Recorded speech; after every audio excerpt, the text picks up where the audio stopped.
Olivia Rodrigo writes like the group chat you never delete. Messy, specific, and way too honest, in the best way. I'm diving lyric first into why her pen hits Gen Z in the gut, and how she turns diary entries into stadium anthems.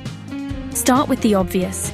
She writes in second person like she's texting one person, but everyone overhears. In Good For You, the opening jab, "Good for you, you look happy and healthy," is a face-to-face subtweet. It's surgical. But the magic is how fast she flips tone. Sweet chord, sour line, you're nodding along, then the knife twists. That's a Rodrigo signature, honeyed melody, salt in the lyrics. Specificity is her superpower. Driver's License isn't just heartbreak. It's left turns, red lights, suburbs, that girl with blonde hair. Those little nouns, car, street, color, make the feeling pull focus. You don't need to have a license to know exactly where that memory lives. Let's talk bridges. Olivia treats bridges like confessionals. She saves the spiciest line until your guard is down. In Deja Vu, she stacks details, strawberry ice cream, trading jackets, then detonates with "Do you get deja vu?" That's not a question, it's a verdict. And Traitor? The whole song whispers until the bridge says the quiet part out loud. The bridge is where Rodrigo stops performing and starts testifying. There's also the scream-sing catharsis. Brutal kicks the door with "It's brutal out here." 5 words, instant thesis. Half her hooks feel like emotional CrossFit. She gives you a simple phrase, loads it with context, then makes you shout it to get free. That's punk therapy. On Guts, she upgrades the pen. Legalese in Vampire, bleeding me dry like a goddamn vampire, turns romance into a financial crime scene. Lacey plays with jealousy like a mirror maze. Skin like puff pastry is so weird it's perfect, delicious and fragile. All American Bitch toggles between composure and explosion, parodying the impossible rules for young women. Be grateful, be sexy, be silent, be everything. The joke lands because the lyrics do double duty, anthem and eye roll.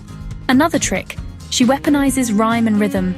She'll run internal rhymes that feel like racing thoughts, sociopath, aftermath, do the math. So the language spirals the way anxiety does. Then she'll slam into a monosyllabic hook for relief. Tension and release written into the syllables. Her "you" is a moving target. Sometimes it's a boy, sometimes it's the internet, sometimes it's the mean voice in her head.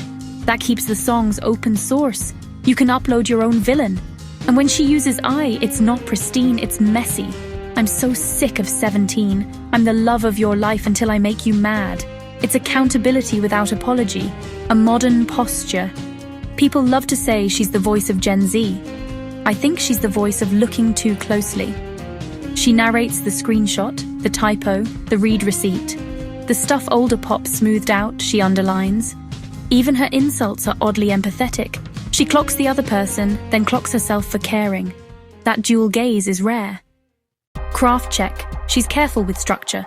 Versus equal sign receipts. Pre-chorus equal sign rumble strip. Chorus equal sign feeling. Bridge equal sign confession. Outro equal sign result. That formula lets her experiment with tone, grunge guitars, bedroom pop, piano, and the lyrics still steer. Why does it work live? Because her lines are built to chant. They're short, sticky, and open-ended. Shouted by thousands, they mutate from my story to our story. That's how a breakup text becomes a culture moment. If you're writing, get specific, get petty, then get honest. Name the street, quote the lie, admit the thing you almost cut. Save your heaviest line for the bridge and make the hook a phrase your friends would say out loud. Olivia Rodrigo isn't just describing feelings, she's formatting them. Headings, bullets, receipts, footnotes. Then she sets it to a melody you can scream. That's why it sticks. That's why it stings. And that's why, for now, she's the lyric sheet Gen Z keeps passing around. Thanks for hanging. If this hit, drop your favorite Olivia line in the comments. I'll pin some of the spiciest bridges. From driver's license vulnerability to guts complexity, she's documenting growing up in real time. What makes her generational isn't just the references, it's the emotional precision. She makes it look effortless, but every casual line is architecturally sound. When your diary entries become dissertation topics, you've transcended pop music. The real magic is watching 50,000 people sing your most personal thoughts back to you. At 21, she's already mastered the art of making pain beautiful and specific. Her influence on the next generation of songwriters is already visible. More honesty, more specificity. She's not just writing songs, she's building emotional architecture that others can inhabit. Her bridges don't just connect verses and choruses, they connect the personal to the universal. Every seemingly spontaneous line has been refined until it cuts exactly where it needs to. She's become the unofficial documentarian of what it feels like to be young right now. In an era of manufactured authenticity, her genuine vulnerability feels revolutionary. She's democratized heartbreak, made it okay to feel everything out loud. Whether she knows it or not, she's writing the emotional curriculum for a generation.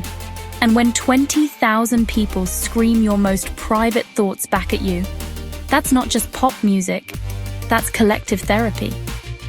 From bedroom demos to stadium sing-alongs, Olivia Rodrigo has proven that the most personal art becomes the most universal. So tell me, which Olivia Rodrigo lyric lives rent-free in your head? Drop it below and let's build our own bridge between personal and universal.